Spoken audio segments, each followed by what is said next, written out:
It's evolving incredibly. And there's this real pull towards automation, Hmm. right? Making things easier.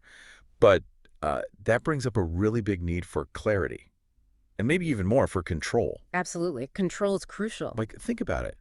Where is your money actually? And who's really in charge of it? Hmm. So today we're diving deep into something pretty fascinating.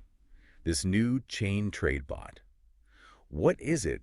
And crucially, is it like technically a financial product? And that classification, well, it sounds technical, but it's actually fundamental. It changes everything about how you interact with your funds and how much you can actually see what's going on. Right, the transparency piece. Exactly.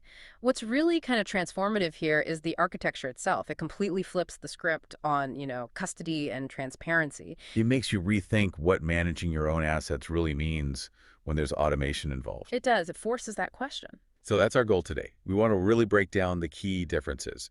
The old way, traditional centralized trading bots versus this new approach, the on-chain NFT thing. Yeah. We're using the source material you provided to guide us. Yeah, and the core difference really boils down to a couple of analogies the source material brings up. Like handing your money to a sort of opaque third party, Hmm. like a bank. Versus owning your own little robot, basically, that trades for you directly on a public, transparent exchange. That's the comparison we're looking at. Okay, so setting the stage, let's start with what most people might know already, the centralized bots. Right. The ones usually offered by, the big centralized exchanges, CEXs, or maybe traditional brokers. Okay, and with those, it sounds like you, the user, you give up quite a bit of control. Is that fair? Okay, that's the core point. With those centralized bots, you have to deposit your funds directly onto their platform. Into their wallet, essentially. Usually, yes, Wow. into a custodial wallet they control.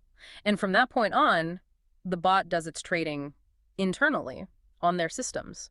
Which means, and this is the key bit, It means you don't directly control those funds anymore. The exchange or the broker holds them in custody. right?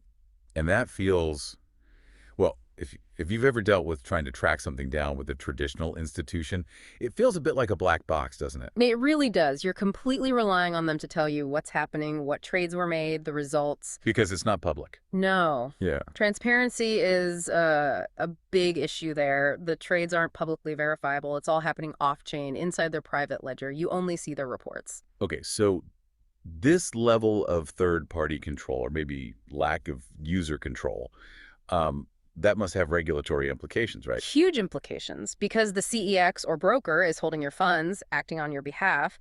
These bots start to look and function a lot like managed financial services. Like an investment product. Exactly, which often means they fall under pretty strict financial regulations. Licensing, disclosures, registration, all that jazz. It really is like that analogy. Handing your money to someone else to manage, and you just wait for the statement, hoping it all checks out inside their, closed system. That's a good way to put it. So, okay, if that's the centralized model, let's flip the coin. How does this chain trade bot completely change that relationship? Yeah, the NFT-based on-chain execution one. What's the first big difference? Well, the first massive difference is how you even get started and where your funds actually live. Okay, so I'm guessing I don't just deposit money with them. Correct. You don't deposit funds onto their platform. Instead, you acquire an NFT. An NFT, okay, not just like a picture. It does something. Right. It's not just a collectible. This NFT represents your access to a specific TradeBots strategy or instance. And here's the really crucial part. The funds. Your funds don't go to them. They go into a smart contract vault that you control. You deploy it, you own it. Okay. So the money stays under my control in my own smart contract vault. Exactly. Nobody else holds your private keys to that vault. It's fundamentally non-custodial. That's a massive shift. Non-custodial. That term is key here. Yeah. So the NFT is like my key or my license to use the bot, which then interacts with my vault. Precisely. The source breaks it down nicely. You've got the NFT that's access and ownership. Then the vault, that's your smart contract holding your specific trading pair, like ETH and BTC, ready for trades. My load balance. Yeah, the load balance, yeah. And then there's an AI backend running the logic off-chain. And this is vital. It executes the trades on-chain. Yes. It executes them on-chain through the Apertum DAX smart contract. That's a decentralized exchange known for its verifiable on-chain transactions. Okay, so every trade, every claim action, it's all happening right there on the blockchain publicly. Every single move. You can literally go to the Apertum Explorer, plug in the vault address, and see everything the bot does with your funds in that vault. Wow, okay. That completely flips the script on transparency compared to the centralized model. Totally. You stay in control, you only fund your own vault, and every single trade is out there verifiable by anyone. It's like actually owning the robot. And the exchange it trades on is like a public market square where everyone can see the deals being made. That's a great way to picture it. And this clarity, this structure, it naturally impacts the regulatory view too. Right, because they're not holding my money. Exactly. There's no custody of user funds by the entity providing the bot logic. And the bot isn't acting as a financial intermediary in that traditional sense. It's not managing your money for you. It's more like a tool I'm using with my money in my vault. Precisely. It's executing trades based on its logic within the parameters you've set up via the vault you control. So it operates much more like a decentralized tool you've acquired access to. Which generally means it's not classified as a registered financial product in the same way. Generally, that's the distinction, yes. And the sources also mentioned something about upgradable logic. How does that fit in? Yeah, that's another interesting point. Because the core trade logic, the AI part, runs off-chain, it can be updated and improved by the developers. Without messing with my vault or the main DX contracts. Exactly. The core smart contract holding funds and executing trades remains secure and unchanged. But the strategy itself can get smarter over time. It allows for flexibility while keeping that core on-chain security and transparency for the actual fund movements. Adaptable, but still transparent where it counts. And this difference, this fundamental difference between the two bot types that the source material really hammers home, it matters a lot. Especially now, right? Trust, transparency, knowing what's compliant.